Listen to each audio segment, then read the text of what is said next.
Hello everyone, and welcome back to our channel. Today we're diving into an epic tale from ancient times. It's a story of dreams, betrayal, forgiveness, and incredible destiny. Get ready for the amazing story of Joseph. Our story begins with Jacob, a patriarch of many children. His beloved wife, Rachel, finally gave birth to a son. They named him Joseph, and he was a truly special child. Jacob loved Joseph more than all his other sons.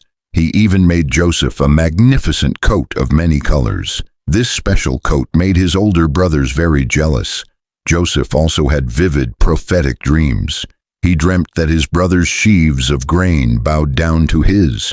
He also dreamt that the sun, moon, and 11 stars bowed down to him. When he told his brothers these dreams, their hatred grew even stronger. One day, Joseph's brothers were out tending their flocks far from home. Jacob sent Joseph to check on them and bring back a report. When they saw Joseph approaching, they plotted against him. They decided to kill him and throw him into a pit. Reuben, the eldest brother, had a slightly better idea. He suggested they throw Joseph into a pit, but not kill him directly. He secretly planned to rescue Joseph later. So they stripped Joseph of his beautiful coat and threw him in the pit. Soon, a caravan of Ishmaelite traders passed by. Judah, another brother, proposed selling Joseph into slavery instead. They sold Joseph for 20 pieces of silver. The traders took Joseph away, heading for Egypt. The brothers then dipped Joseph's coat in goat's blood. They brought it to Jacob, making him believe a wild animal had killed Joseph. Jacob was heartbroken and mourned his beloved son for many years. Meanwhile, Joseph was taken far away, a slave in a foreign land. In Egypt, Joseph was bought by Potiphar, an officer of Pharaoh. Joseph worked hard and proved himself to be a diligent servant. God was with Joseph, and everything he did prospered. Potiphar noticed this and put Joseph in charge of his entire household. Joseph was a handsome young man, and Potiphar's wife noticed him. She tried repeatedly to tempt Joseph to lie with her. Joseph refused, saying he would not sin against God and Potiphar. One day she grabbed him, but he fled, leaving his cloak behind. Potiphar's wife falsely accused Joseph of attempting to assault her. Potiphar, in a rage, threw Joseph into prison. Even in prison, God was with Joseph. The warden recognized Joseph's abilities and put him in charge of the other prisoners. 2 of Pharaoh's officials, the cupbearer and the baker, were also imprisoned. They both had troubling dreams, and Joseph interpreted them. Joseph told the cupbearer he would be restored to his position in 3 days. He told the baker he would be executed in 3 days. Joseph's interpretations came true exactly as he said.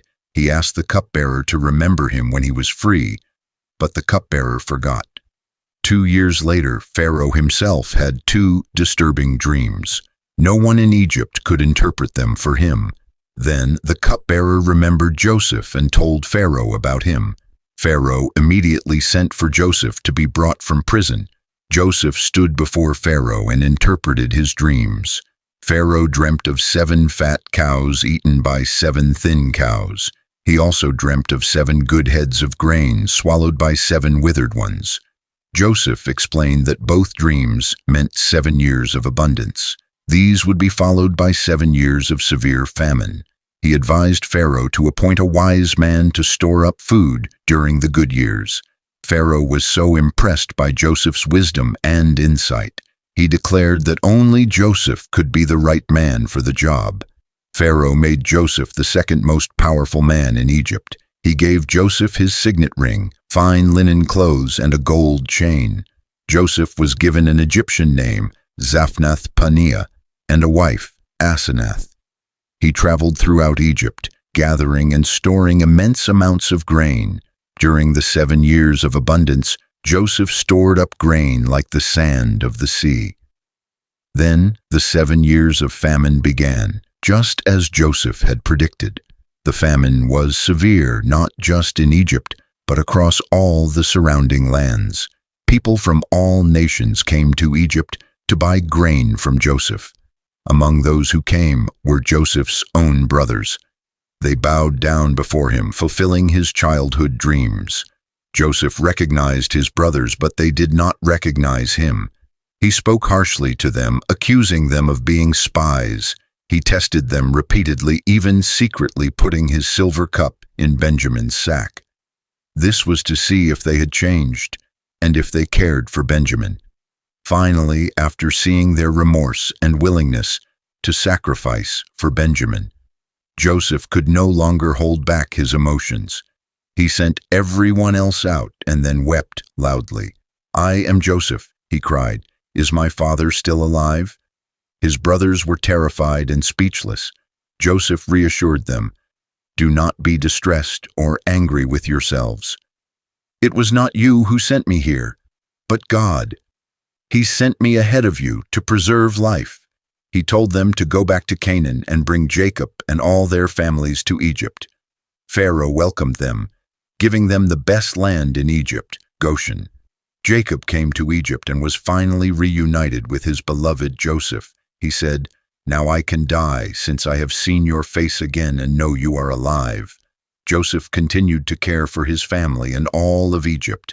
He lived to see his great-grandchildren, a truly blessed man. When Joseph was old, he made a final request of his brothers. He said, "God will surely come to your aid and take you up from this land. He will take you to the land he promised to Abraham, Isaac, and Jacob. When that happens, promise me you will carry my bones with you." So Joseph died at the age of 110. His body was embalmed and placed in a coffin in Egypt. And that, my friends, is the incredible story of Joseph. A story of how a young man's dreams, though seemingly shattered, led to greatness. It teaches us about perseverance, forgiveness, and God's sovereign plan. Even through hardship and betrayal, good can ultimately prevail. What did you learn from Joseph's story? Let us know in the comments below. Don't forget to like this video, subscribe, and hit the notification bell for more stories.